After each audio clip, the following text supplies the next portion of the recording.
चलिए तो अब हम बात कर लेते हैं कुछ और मुद्दों की रॉबर्ट क्लाइव से रिलेटेड। तो यहाँ पे देखिए रॉबर्ट क्लाइव के बारे में हमने बात करी किस तरह से उन्होंने अपनी जो स्किल थी रिलेटेड टू, अगर हम बात करें ब्रेवरी या वॉरफील्ड से रिलेटेड, तो वहीं से हम देखते हैं जब सेकेंड कार्नेटिक वॉर लड़ा जाता है, द्वितीय कार्नेटिक, क्योंकि फर्स्ट कार्नेटिक वॉर की हमने बात कर ली। प्रथम कार्नेटिक युद्ध में क्या अचीवमेंट हासिल किए जाते हैं रॉबर्ट क्लाइव के द्वारा।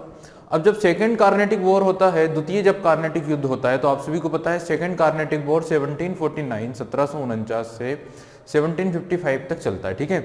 अब ये जो सेकेंड कार्नेटिक वॉर था, इसमें क्या होता है कि चंदा साहिब जो कर्नाटक के नवाब बन जाते हैं।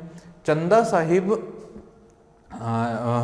साहिब क्या करते हैं कि जो अनवरुद्दीन होते हैं, अनवरुद्दीन के पुत्र मोहम्मद अली, जो तिरुचिरापल्ली में क्या है किले के अंदर बंद होता है, ठीक है। तो चंदा साहिब उसको चारों ओर से क्या करते हैं, सीज कर लेते हैं, चारों ओर से घेर लेते हैं। अब चूंकि जो अनवरुद्दीन का पुत्र मोहम्मद अली है उसको ब्रिटिशर्स का सपोर्ट होता है, ब्रिटिश उसको सपोर्ट करते हैं। और चंदा साहिब की बात की जाए तो उन्हें फ्रांस का सपोर्ट होता है, डुप्ले उनको सपोर्ट कर रहा होता है, ठीक है। अब क्या होता है, इस दौरान जो रॉबर्ट क्लाइव है वो अपनी डिप्लोमेसी से, अपनी कूटनीति से एक योजना जो तैयार करते हैं वो ये बनाते हैं कि इस दौरान हमें हमला करना चाहिए, इस दौरान हमें अटैक करना चाहिए किस पर, कर्नाटक का जो बेस है, कर्नाटक का जो सेंटर है, कर्नाटक की जो कैपिटल है, इट मींस अर्काट पर। तो इस समय पर जब चंदा साहिब और फ्रांसीसी लगे हुए थे कहाँ, तिरुचिरापल्ली में, और घेरे हुए थे किसको, मोहम्मद अली को, who was the son of Anwaruddin. इस समय पर ये लोग प्लान करते हैं, ये लोग योजना बनाते हैं रॉबर्ट क्लाइव के नेतृत्व में, और कुछ ब्रिटिशर्स और कुछ इंडियंस मिलकर हमला करते हैं अर्काट पर, और अर्काट को चारों ओर से घेर लेते हैं। मजबूरी में आकर, मजबूरी के कारण, क्योंकि अर्काट ज्यादा महत्वपूर्ण था, अर्काट ज्यादा इंपॉर्टेंट था, क्योंकि it was the centre, it was the capital of Karnataka. Then फिर चंदा साहिब को जो उन्होंने सीज किया हुआ था तिरुचिरापल्ली को, उसको फ्री करना पड़ता है, वहां से वो फ्री होते हैं, ठीक है। तो 57 दिन तक की जो गैरिसन में रहते हैं, 57 दिन तक जो किले में कैद रहते हैं मोहम्मद अली, फिर वो वहां से रिहा होते हैं। तो ये एक बहुत बड़ी डिप्लोमेटिक लेवल पर देखा जाए तो विक्ट्री थी, बहुत बड़ी देखा जाए तो एक सही डिसीजन लिया गया था किसके द्वारा, रॉबर्ट क्लाइव के द्वारा। और उन्होंने क्या किया था, अर्काट पर हमला कर दिया था 1751 में, और अर्काट को चारों ओर से घेर लिया था, ठीक है। चलिए, तो इस तरह से हमने रॉबर्ट क्लाइव की जो टैक्टिक्स थी, रॉबर्ट क्लाइव की जो वॉर फील्ड में जो उन्होंने विद्वता दिखाई थी, उसके बारे में डिस्कशन किया। अब देखिए कई और चीज़ों को हम डिस्कस करते हैं, कुछ और मुद्दों पर देखते हैं। जैसे ये बात बता चुका हूँ कि कई इतिहासकारों ने कहा है रॉबर्ट क्लाइव को भारत में ब्रिटिश साम्राज्य का रियल फाउंडर, वास्तविक संस्थापक कहा गया है रॉबर्ट क्लाइव को इंडिया में। ब्रिटिश गवर्नमेंट या ब्रिटिश एडमिनिस्ट्रेशन का वास्तविक संस्थापक या रियल फाउंडर। और जो ब्रिटेन के प्रधानमंत्री थे उस समय पर, जो ब्रिटेन के प्राइम मिनिस्टर थे, उनके द्वारा भी इन्हें कहा गया था, उनके द्वारा भी इन्हें बोला गया था जन्मजात सेनापति, ठीक है। तो जन्मजात सेनापति इट मींस कि एक अच्छा सेनापति, या शुरू से ही जिसमें आर्म्ड जनरल की क्या थी, क्वालिटी थी, ठीक है। अब हम, जैसे मैंने आपको बोला, रॉबर्ट क्लाइव इंडिया में टोटल 3 बार इनका आगमन होता है, 3 बार ये इंडिया आते हैं। सबसे पहले 1744 के अप्रोक्स ये इंडिया आते हैं, और जब ये 1744 में आते हैं तो मद्रास में जो वहाँ के कंपनी के गवर्नर होते हैं, उनकी लाइब्रेरी में एक छोटे से ऑफिस बॉय के रूप में छोटी सी पोस्ट पर अपॉइंट होते हैं, ठीक है। और उसी के बाद जब हम देखते हैं कि दोनों फ्रांसीसी और ब्रिटिशर्स के बीच में इन्वेजन्स होते हैं, या उनके बीच में जो है शत्रुता होती है, दुश्मनी होती है, और फिर वहां पर इनको अटेंशन मिलता है। फर्स्ट कार्नेटिक वॉर के समय पर इन्हें अटेंशन मिलता है और रिकॉग्नाइज किया जाता है, ठीक है। इसके अलावा हम बात करें, देन फिर जब ये वापस लौट जाते हैं, और फिर जब ये सेकेंड टाइम इंडिया आते हैं, दूसरी बार जब ये इंडिया आते हैं 1755 में, तो सेकेंड टाइम जब ये इंडिया आते हैं तो ये मद्रास में जो फोर्ट सेंट डेविस है, वहां के गवर्नर बनकर इंडिया पहुंचते हैं, ठीक है। तो जो सेकेंड इनका आगमन होता है इंडिया में, सेकेंड टाइम जब ये इंडिया आते हैं इन 1755, 1755 की अगर बात करें, in 1755 he was sent out again to India. तो ये अगेन इंडिया पहुंचते हैं, this time as a governor of fort saint Davis. और इस समय जब ये आए हैं तो ये गवर्नर बनकर आए हैं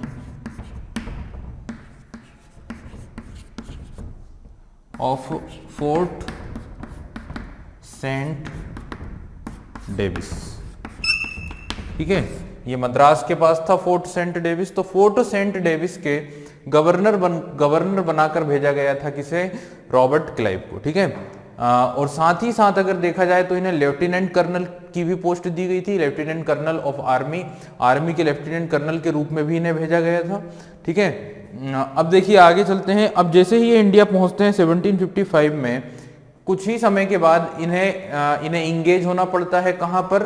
केलकटा में। तो बहुत ही जल्दी कुछ ही समय के बाद इन्हें कलकत्ता के पॉलिटिकल मामलों में इंगेज होना पड़ता है, क्योंकि आप सभी को पता है कि 1756 में कलकत्ता में जो अंग्रेज और जो बंगाल के नवाब थे उनके बीच में डिस्प्यूट क्रिएट हो जाता है। उस डिस्प्यूट का कारण क्या होता है? उस डिस्प्यूट का कारण होता है कि कलकत्ता में जो अंग्रेजों का फोर्ट विलियम था, और फोर्ट विलियम का जो फोर्टिफिकेशन किया जा रहा था अंग्रेजों के द्वारा, उस पर्टिकुलर पॉइंट को लेकर दोनों के बीच में विवाद खड़ा हो जाता है। ठीक है, reaching Madras in June 1756, Clive immediately became involved in the affair of Bengal.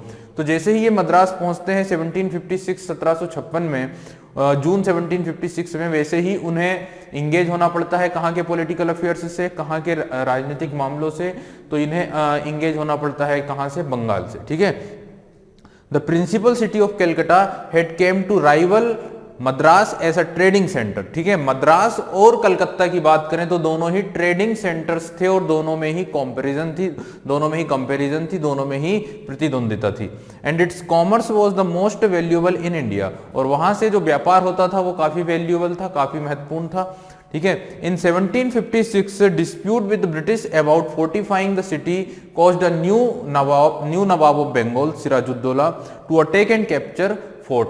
तो अब क्या होता है, 1756 से 1756 के लगभग बंगाल के नवाब सिराजुद्दौला इस मुद्दे पर कि अंग्रेजों के द्वारा फोर्ट विलियम की किलेबंदी की जा रही है, फोर्ट विलियम का फोर्टिफिकेशन किया जा रहा है, तो वो उन पर हमला कर देते हैं, उन पर अटैक कर देते हैं और कलकत्ता को और फोर्ट विलियम को अपने कब्जे में ले लेते हैं, अपने कंट्रोल में ले लेते हैं। ठीक है ना, यहाँ तक की चीजें आप लोगों ने डिस्कस की थी, यहाँ तक की बातें हमने डिस्कस की है, ऑलरेडी भी हमने पढ़ चुके हैं बंगाल की विक्ट्री में, बंगाल की विजय में, तो किस तरह से अटैक किया जाता है। और फिर एक और इवेंट हमने पढ़ा है 1756 में, जिसे काल कोठरी की घटना कहते हैं। ठीक है, या ब्लैक होल एक्सीडेंट के रूप में जाना जाता है। अब देखिए, जैसे ये न्यूज़ पहुंचती है कलकत्ता में कि जैसे ये न्यूज़ पहुंचती है मद्रास में, कलकत्ता की जो खबर है वो मद्रास पहुंचती है इन अगस्त 1756, क्योंकि जून जुलाई की घटना थी और अगस्त तक ये बात पहुंचती है। देन फिर क्या होता है कि कुछ दिनों के डिले के बाद अक्टूबर 1756 में 16 अक्टूबर 1756 को 900 यूरोपियंस एंड 1500 इंडियंस, 1500 भारतीयों के साथ एक ब्रिटिश सेना भेजी जाती है। कहां पर? कलकत्ता में। Clive retook Calcutta on January 2 1757। तो क्लाइव कलकत्ता जाते हैं और 2 जनवरी 1757 को रिटुक यानी पुनः कैप्चर कर लिया जाता है कोलकाता को।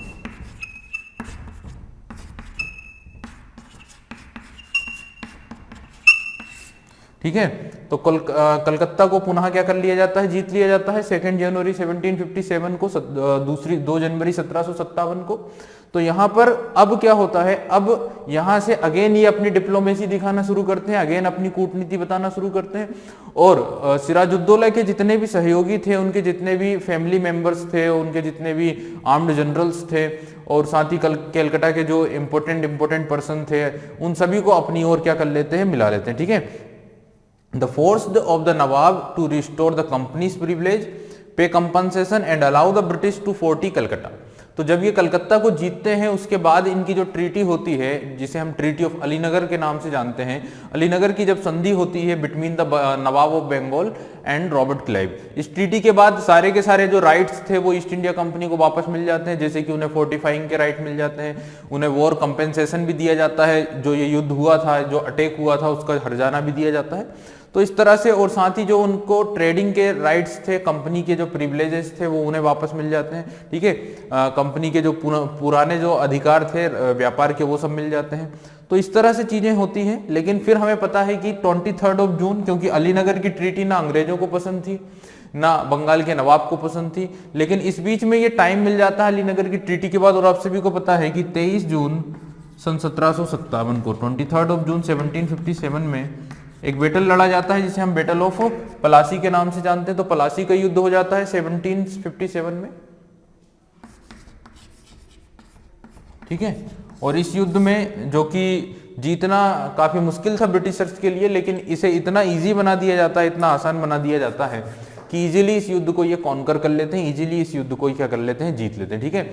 और इस युद्ध को इसीलिए दम पर या इसी बल पर जीता जाता है कि जो डिप्लोमेसी की गई थी, ठीक है ना, जिस तरह से सभी लोगों को जो कंस्पायरेसी की गई थी, षड्यंत्र किया गया था और सारे लोगों को अपनी ओर कर लिया गया था, इसमें पूरा का पूरा जो रोल था वो रॉबर्ट क्लाइव का था। तो भारत में अगर हम बात करें प्लासी के युद्ध के अगर रियल हीरो किसी की बात की जाए तो वो नाम होता है रॉबर्ट क्लाइव का। रॉबर्ट क्लाइव ही वो व्यक्ति थे जिनके द्वारा जो प्लान बनाया गया वो सक्सेस हुआ और फाइनली बंगाल को इन्होंने क्या कर लिया, कैप्चर कर लिया, ठीक है। और जैसे ही ये बंगाल को कैप्चर कर लेते हैं 1757 में, इन 1757 और 1758 से हम इन्हें बोलते हैं कि हम इन्हें डिक्लेयर करते हैं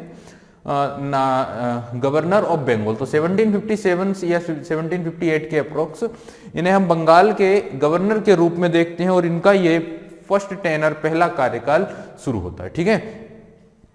तो हम इनके पहले कार्यकाल की बात करते हैं, पहले टेनर की बात करते हैं।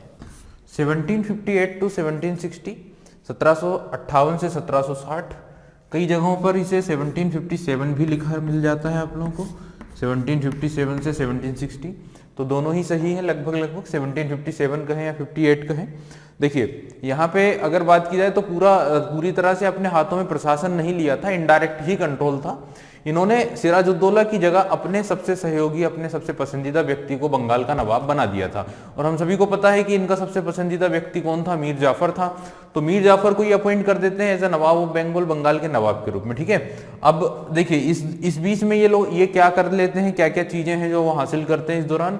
तो सबसे पहली चीज अगर देखी जाए तो बंगाल के जो सोरे के व्यापार था, बंगाल से जो सोरे का व्यापार होता था, उस सोरे के व्यापार पर इन्हें मोनोपोली मिल जाती है, सोरे के व्यापार पर ये एकाधिकार प्राप्त कर लेते हैं, ठीक है। तो ये एक महत्वपूर्ण बात हो जाती है कि he gain the monopoly of the trading of सोरा। सोरे के व्यापार पर, सोरा के व्यापार पर इन्हें क्या मिल जाता है, मोनोपोली मिल जाती है, इन्हें एकाधिकार प्राप्त हो जाता है, ठीक है।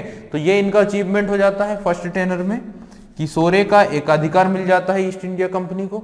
दूसरा हम देखते हैं कि 1757 के बाद 1759 या 58 के अप्रोक्स, 1759 के अप्रोक्स जो शाह आलम द्वितीय थे, शाह आलम सेकंड की बात की जाए तो मुगल इंपीरियर थे, मुगल बादशाह थे जो अवध में थे, ठीक है ना, अवध में शरण लिए हुए थे।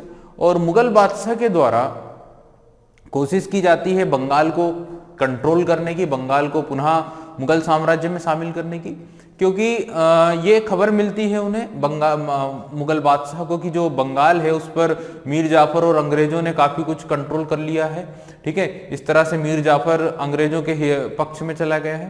तो मुगल बादशाह क्या करते हैं, मुगल बादशाह ये चाह रहे हैं कि किसी भी तरह से बंगाल को पुनः अपने अधीन कर लिया जाए, क्योंकि बंगाल काफी रिच था, काफी वेलफेयर था।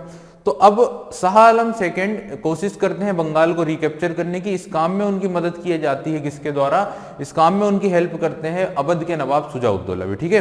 तो शाह आलम सेकंड लेकिन कोशिश कर रहे हैं, लेकिन क्या होता है, शाह आलम द्वितीय की पराजय हो जाती है, उनको हरा दिया जाता है, ठीक है।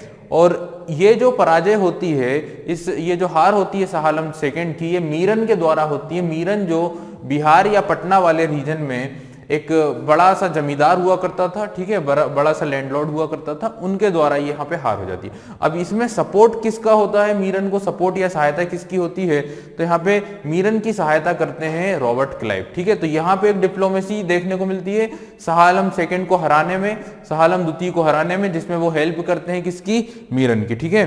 तो ये एक खास बात हमें देखने को मिल जाती है।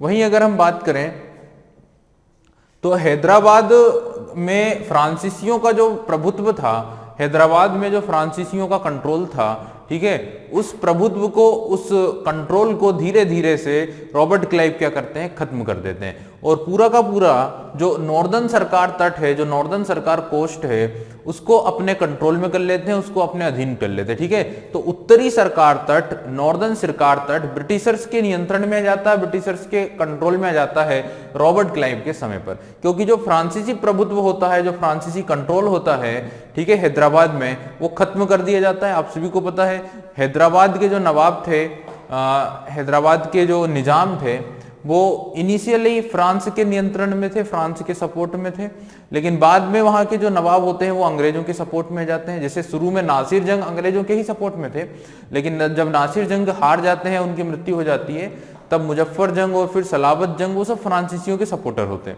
लेकिन धीरे धीरे जब क्लाइव यहाँ पे फोकस होते हैं, तो वहां पर से जो फ्रांसीसियों का प्रभुत्व था वो खत्म हो जाता है, और वहां पर जो नॉर्दर्न सरकार कोस्ट है, जो उत्तरी सरकार तट है, उस पर भी अंग्रेजों का व्यापार शुरू हो जाता है, अंग्रेजों का भी कंट्रोल हो जाता है। ठीक है, अब पलासी की बात हो चुकी है। पलासी में इन्होंने काफी, देखा जाए तो कंस्पायरेसी की है, काफी ज्यादा षड्यंत्र किया है और कपटपूर्ण नीति इन्होंने अब दिखाई है कहां पर, पलासी में। लेकिन फाइनली अगर बात की जाए, अंतिम रूप से अगर देखा जाए, तो इन्हें विक्ट्री हासिल होती है, विजय हासिल होती है कहां पर, पलासी में। ठीक है, तो इस तरह से 1757 तक की हमने बात की। 1757 के बाद जो इन्होंने कॉन्कर किया है बंगाल, और फिर जो जिस तरह से इन्होंने जीता है। ठीक है, अच्छा, पलासी के युद्ध होने के बाद, जो पलासी का युद्ध हुआ उसके बाद अगर बात करें, तो मीर जाफर से कई सारी चीजें इन्होंने ली, कई सारी सहूलियतें इन्होंने ली।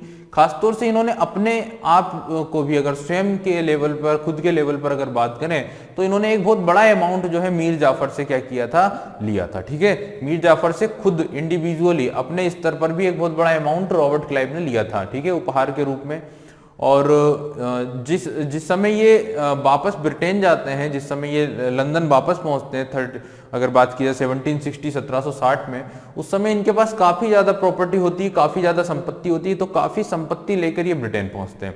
और इनके इसी संपत्ति के कारण, इनकी इसी प्रॉपर्टी के कारण, ब्रिटेन के जो रेसिडेंट्स थे, ब्रिटेन के जो लोग थे, वो इनसे काफी जेलेसी रखते हैं, काफी ईर्ष्या रखते हैं। ठीक है, और इस बात का इनको काफी इम्पैक्ट भी होता है, इसके लिए इन्हें कई सारी चीजों को फेस करना पड़ता है ब्रिटेन में। ठीक है, अब देखिए 1765 के अप्रोक्स, 1764 के अप्रोक्स इन्हें सेकेंड टाइम गवर्नर बनाकर भेजा जाता है। इट मींस की ओवरऑल बात की जाए तो थर्ड इंडिया की विजिट होती है 1765 में, और गवर्नर बनकर आते हैं सेकेंड टाइम। ठीक है, और ये सेकेंड टाइम कहाँ आते हैं, केलकटा आते हैं 1764 में। दूसरी बार जब हम बोलते हैं रॉबर्ट क्लाइव जो इंडिया में आता है गवर्नर जनरल बनकर, और इस बार वो गवर्नर जनरल बनकर आता है कहां पर, केलकटा में।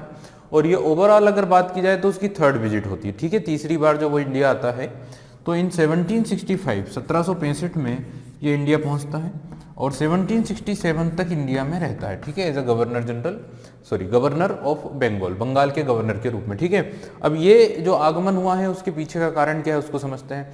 देखिए, बंगाल में 1760 में जब ये चला जाता है बंगाल से, और उस समय बंगाल के नवाब जो होते हैं वो मीर जाफर होते हैं, हम सभी को पता है। लेकिन 1760 में क्या होता है कि मीर जाफर को हटाकर उसकी जगह पर मीर कासिम को अपॉइंट कर दिया जाता है। लेकिन 1763 में, 1763 में मीर कासिम को हटाकर वापस से मीर जाफर को अपॉइंट कर दिया जाता है। ठीक है, इस तरह से। और फिर जो बैटल ऑफ बक्सर लड़ा जाता है, बक्सर का युद्ध होता है। ये सारी इंफॉर्मेशन जब इंडिया से ब्रिटेन पहुंचती है, लंदन पहुंचती है, तो लंदन की सरकार, ब्रिटेन की गवर्नमेंट अगेन क्या करती है, रॉबर्ट क्लाइव को भारत में बंगाल का गवर्नर बनाकर भेज देती है। ठीक है, तो ये एक खास बात हो जाती है कि इन 1764 में वापस से इन्हें अपॉइंट करके भेजा जाता है, और 1765 में ये इंडिया वापस से पहुंच जाते हैं। ठीक है, arriving in Calcutta for the second time on May 3, 1765, 3rd of May 1765। तो हमने कहा second arrival of Calcutta, Calcutta में दूसरी बार पहुंचे। ओवरऑल इंडिया में देखा जाए तो तीसरी बार है, क्योंकि इससे पहले ये मद्रास आए थे 1744 में, उसके बाद फिर ये मद्रास आए 1755 में, इसके बाद अब ये केलकटा आए 1765 में। ठीक है ना, अब देखिए जब ये पहुंचते हैं केलकटा, तो उन्हें पता चलता है कि बक्सर का जो युद्ध था वो ब्रिटिशर से जीत चुके हैं। ठीक है, बक्सर का युद्ध जीत चुके हैं, और जो शुजा-उद-दौला है अवध का नवाब, और साथ ही जो मुगल बादशाह हैं शाह आलम सेकंड एक प्रकार से ब्रिटिशर्स के कंट्रोल में है, ब्रिटिशर्स के नियंत्रण में, ठीक है। तो ये जब इंफॉर्मेशन मिल जाती है कि ब्रिटिश कैंप के कंट्रोल में आ चुके हैं, और इस तरह से फिर इन्हें क्या करना पड़ता है, एक ट्रीटी साइन कराना पड़ती है। एक ट्रीटी होती है दोनों के बीच में, जिसमें ब्रिटिशर्स और जो अवध के नवाब हैं उनके साथ एक संधि होती है, और ब्रिटिशर्स और जो मुगल बादशाह है उनके बीच में एक संधि होती है, ठीक है, जिसे कहा जाता है इलाहाबाद की संधि या ट्रीटी ऑफ इलाहाबाद, ठीक है। Treaty of Allahabad first and treaty of Allahabad second, ठीक है। इस तरह से दो संधियां होती है, 12 अगस्त 1765 और 16 अगस्त 1765, ठीक है। पहली जो संधि होती है वो होती है किसके साथ, अवध के नवाब के साथ, और जो दूसरी संधि होती है वो मुगल बादशाह के साथ होती है, इस तरह से, ठीक है। तो इलाहाबाद की संधि करने में, इलाहाबाद की संधि के जरिए by the treaty of Allahabad, ये सेकेंड जो टेनर होता है इनका, यहां से मैंने बोला है द्वितीय कार्यकाल, सेकेंड टर्म, ठीक है, सेकेंड टर्म। अब सेकेंड टर्म में सबसे बेसिक और सबसे इंपॉर्टेंट काम जो इन्होंने किया है वो किया है ट्रीटी ऑफ इलाहाबाद। इलाहाबाद की संधियों के जो भी इंपॉर्टेंट पॉइंट्स थे, जो भी इंपॉर्टेंट डिजायर्स थी ब्रिटिशर्स की, वो सारे के सारे पॉइंट्स किसने तैयार किए थे, रॉबर्ट क्लाइव ने। तो रॉबर्ट क्लाइव का ही ये इंपॉर्टेंस है, रॉबर्ट क्लाइव का ही ये रोल रहा है ट्रीटी ऑफ इलाहाबाद में, इलाहाबाद की संधि में, ठीक है। दूसरी बात, इसके बाद 1765 में इलाहाबाद की संधि तो उन्होंने करी, और इलाहाबाद की संधि हमने ऑलरेडी डिस्कस कर चुके हैं जब हमने बंगाल विक्ट्री पढ़ी थी, बंगाल विजय पढ़ी थी, ठीक है। ब्रिटिशर्स की विक्ट्री ऑन बंगाल, बंगाल पर ब्रिटिशर्स की विक्ट्री, वो सब हमने डिस्कस की, वहां पे हमने इलाहाबाद की संधियां पढ़ी हैं। इलाहाबाद की संधि के क्या क्या पॉइंट्स थे वो मैंने आप लोगों को बताए हुए हैं, ठीक है ना। इलाहाबाद की संधि के बाद किस तरह से पूरे बंगाल, बिहार, उड़ीसा की दीवानी मिल जाती है, ठीक है। इसके साथ साथ वहाँ के जो ट्रेडिंग राइट्स हैं वो मिल जाते हैं, ठीक है। साथ ही जो कड़ा वाला जो क्षेत्र है, कड़ा जो एरिया था, वो मुगल बादशाह को दे दिया जाता है, इलाहाबाद और कड़ा। तो इस तरह के कुछ इंपॉर्टेंट पॉइंट्स है। साथ ही अवध के साथ जब ये ट्रीटी होती है, एक बड़ा सा अमाउंट भी देना पड़ता है ब्रिटिशर्स को, तो अवध के साथ भी इलाहाबाद, वो सारी चीजें हम डिस्कस कर चुके हैं। अब देखिए क्या होता है 1765 में, अब ये तो हो गई है किसके साथ, मुगल बादशाह और अवध के नवाब के साथ, इलाहाबाद की प्रथम और द्वितीय आप लोग देख सकते हैं, फर्स्ट एंड सेकंड ट्रीटी। अब एक काम जो बंगाल में इन्होंने किया है वो क्या किया है कि बंगाल में अब इन्होंने कंप्लीटली अपने हाथों में प्रशासन ले लिया था, ठीक है। सॉरी, बंगाल में इन्होंने क्या किया था, कंप्लीटली नहीं ले लिया था, बंगाल में इन्होंने डुअल गवर्नमेंट शुरू कर दिया था, द्वैध शासन प्रणाली शुरू कर दी थी। तो इनके शासनकाल का जो दूसरा टर्म था या सेकंड जो टर्म था इनके शासनकाल का, उसकी दो खास बात हो जाती है। पहली खास बात हो जाती है ट्रीटी ऑफ इलाहाबाद के प्रोविजंस तैयार करना, पॉइंट्स तैयार करना, और दूसरी खास बात हो जाती है कि बंगाल में डुअल गवर्नमेंट यानी द्वैध शासन स्थापित करना, ठीक है, डुअल गवर्नमेंट इन बंगाल।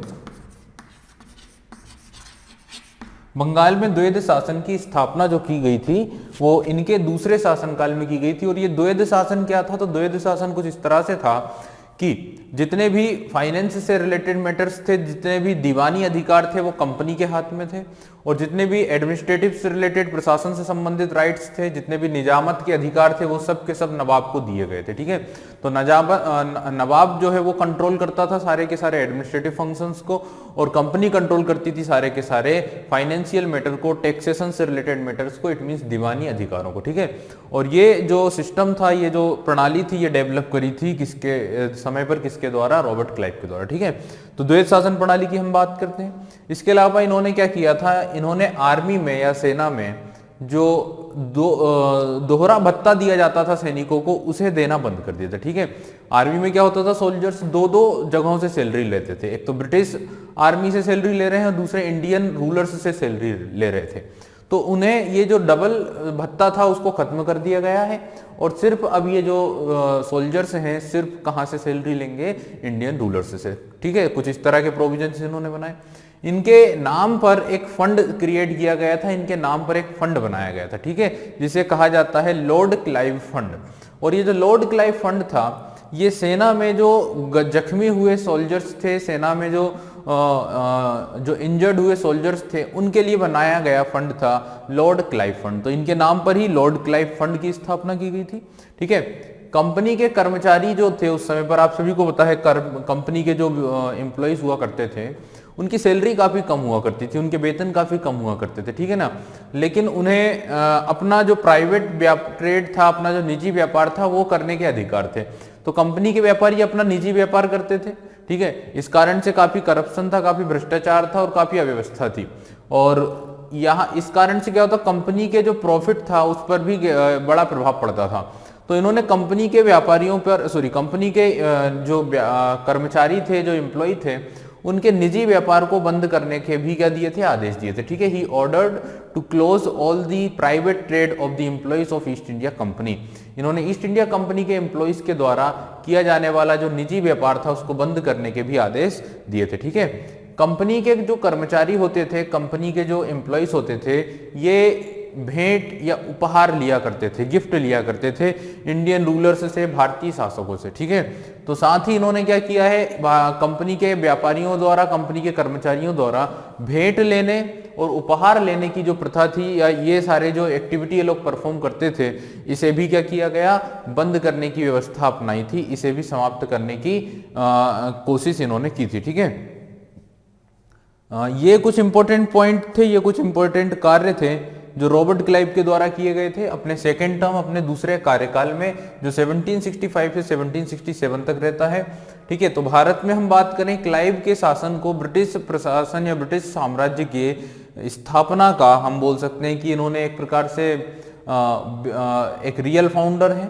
साथ ही इन्होंने एक नया मार्ग बताया है, एक नया मार्ग प्रशस्त किया था कि किस तरह से ब्रिटिश शासन आगे चलेगा, ठीक है। इनके द्वारा स्थापित किए गए शासन के नियमों पर, और आने वाले जो गवर्नर थे जैसे वॉरेन हेस्टिंग्स, उन्होंने जो प्रशासन में और न्याय व्यवस्था में जो परिवर्तन किए हैं, जो सुधार किए हैं, उसी के आधार पर आने वाला जो ब्रिटिश साम्राज्य था वो चलता है, ठीक है। तो साथ ही इन्होंने क्या किया, कंपनी को व्यापारिक प्रतिष्ठान से राजनीतिक इकाई के रूप में भी स्टेब्लिश किया था, ठीक है। कंपनी अभी तक सिर्फ फोकस थी किस पर, कंपनी का फोकस था सिर्फ और सिर्फ ट्रेड पर। तो कंपनी का ये जो ट्रेड या व्यापार से रिलेटेड उनका जो नेचर था, इसको इन्होंने पूरी तरह से चेंज किया है, इसको चेंज कर दिया है, और अब ये एक प्रकार से पॉलिटिकल यूनिट के रूप में स्टेब्लिश हो चुकी है।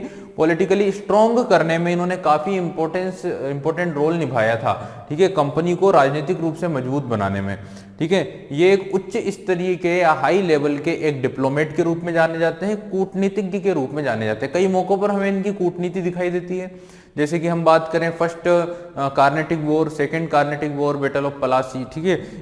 इन कुछ इवेंट्स में काफी ज्यादा डिप्लोमेसी हम देखते हैं। साथ ही इलाहाबाद की ट्रीटी, जो इलाहाबाद की संधि होती है उस समय पर भी, तो ये काफी चालाक, काफी होशियार, काफी विद्वान व्यक्ति के रूप में जाने जाते हैं।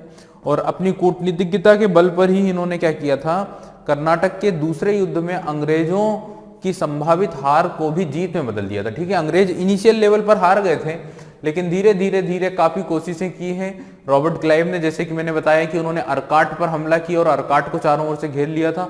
इसे एक डिप्लोमेटिकली विक्ट्री कहा जाता है रॉबर्ट क्लाइव की कूटनीतिक विजय कहा जाता है, ठीक है।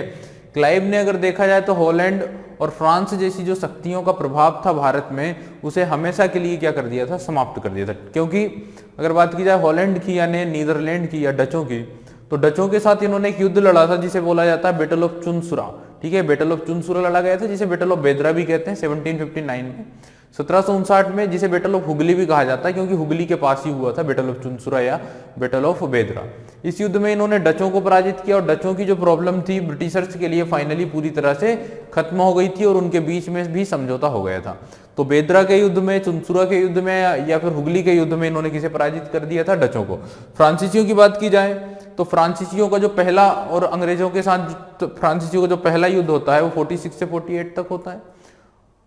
इसमें भले ब्रिटिशर्स हार जाते हैं, लेकिन फाइनली अंत में क्या होता है, ब्रिटिशर्स रॉबर्ट क्लाइव के नेतृत्व में पौंडीचेरी पर हमला करते हैं और मद्रास को पुनः रिकैप्चर कर लेते हैं। हालांकि बाद में एक्सेला-सापल ट्रीटी हो जाती है। सेकेंड जो एंग्लो फ्रेंच वॉर होता है 1749 से 54 के बीच में, इसमें भी अगर देखा जाए तो इनिशियली ब्रिटिशर्स हार जाते हैं, ठीक है। और जो अकबरुद्दीन होते हैं कर्नाटक के नवाब, उनको कंबाइंड फोर्स पराजित कर देती। लेकिन धीरे करके रॉबर्ट क्लाइव अपनी डिप्लोमेसी और अपनी हार्ड वर्क से पुनः अपनी जो डिटर्मिनेशन थी उसे प्राप्त कर लेते हैं और पराजित कर देते हैं किसे, फ्रांसीसियों की सेना को, ठीक है। फाइनली क्या होता है, फ्रांसीसी गवर्नमेंट डुप्ले को वापस बुला लेती है और डुप्ले के स्थान पर एक दूसरे गवर्नर जनरल को अपॉइंट कर दिया जाता है फ्रांसीसी बस्तियों का, फ्रांसीसी कंपनी का। ठीक है, तो ये सारे पॉइंट्स हैं जो ध्यान रखना है। क्लाइव को भारत में अंग्रेजी राज्य की सत्ता का वास्तविक संस्थापक कहने का कारण ही यही है, क्योंकि इन्होंने क्या किया है, इन्होंने फ्रांसीसियों डचों को इंडिया में कंट्रोल किया है, उन्हें इंडिया से क्या किया, खदेड़ा है। ठीक है, तो हालांकि अगर हम बात करें क्लाइव की, तो क्लाइव में कुछ चारित्रिक द्वेष भी थे, कुछ कैरेक्टरिस्टिकली अगर बात की जाए तो कुछ प्रॉब्लम्स भी थी, जैसे कि ये काफी ज्यादा नशा किया करते थे, काफी ज्यादा इनके बारे में कहा जाता ओपियम यानी अफीम का यूज किया करते थे। ठीक है, और जब ये अपने इंडिया से जाते हैं ब्रिटेन फाइनली 1767 में, तो इनके ऊपर एक महाभियोग या इम्पीचमेंट भी चलाया जाता है। हालांकि इस इम्पीचमेंट में ये बरी हो जाते हैं, रिहा हो जाते हैं, लेकिन इसके कुछ दिनों के बाद ही ये क्या कर लेते हैं, सुसाइड कर लेते हैं। इन 1774 1774 में 49 ईयर की एज में इनका सुसाइड हो जाता है, ये सुसाइड कर लेते हैं। ठीक है, तो इस तरह से हमने रॉबर्ट क्लाइव के बारे में कुछ खास फैक्ट्स को डिस्कस किया, कुछ महत्वपूर्ण बिंदुओं को पढ़ा। अगला टॉपिक जो हमारा होगा वो होगा वॉरेन हेस्टिंग्स, और वॉरेन हेस्टिंग्स के बारे में डिस्कशन करेंगे। इस बीच में कई गवर्नर हो जाते हैं, कई गवर्नर बन जाते हैं। ठीक है, बट हम डायरेक्ट अब बात करेंगे किसके बारे में, वॉरेन हेस्टिंग्स के बारे में।